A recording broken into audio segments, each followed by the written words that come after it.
जेव्हा मम्मी घरी नसते तेव्हाच तिची खरी किंमत कळते, हे जे बोलतात ना ते एकदम खरं आहे. तर 2 दिवसासाठी मम्मी घरी नव्हती, त्यामुळे एवढं सगळं ट्रॅव्हलिंग करत करत मी लवकर घरी पोहोचले. आता लवकर म्हणजे कितीला?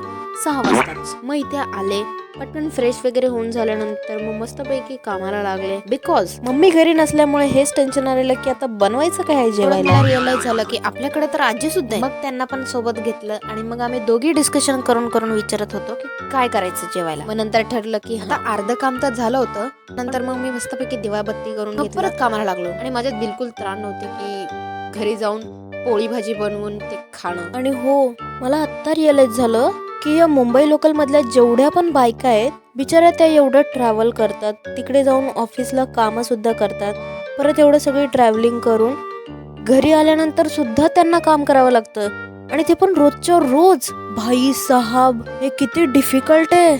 आणि हे लोक कसं काय रोज रोज एवढं करतात? भाई खरं सांगते, एकदम सेल्यूट आहे त्यांना. बिकॉज मला एक दिवस जरी करायचं म्हणलं ना तरी पण माझ्या जीवावर आलं होतं, आणि ते रोज रोज कसं काय करतात यार. भाई खरंच सेल्यूट आहे तुम्हाला, सेल्यूट. बट एनिवेज, आपला टॉपिक भरकटतोय, तर आज आपण करणार होतो मेथीचे पराठे. पराठ्यांसोबत लागणार होतं दही.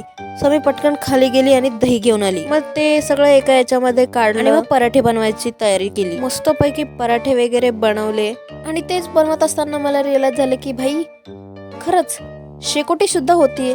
मस्तपैकी हात शेकून घेतले. बघ, तुम्हाला तर माहितीच आहे संध्याकाळची किती थंडी पडलेली असते. भाई भारी वाटत होतं ना. म्हणलं हे शेकोटी करण्याच्या नादामध्ये माझा सगळा पराठा भाजून जाईल, त्यामुळे मी त्याच्याकडे लक्ष दिलं आणि त्याच्यावर फोकस केला. असं म्हणत म्हणत हे सुद्धा केलं आणि तेवढ्यात पराठे सुद्धा झाले होते. त्याच्यामुळे मग अक्का बोलल्या, तर तू टेस्ट कर आणि थोडंसं देवाला ठेवून बघ.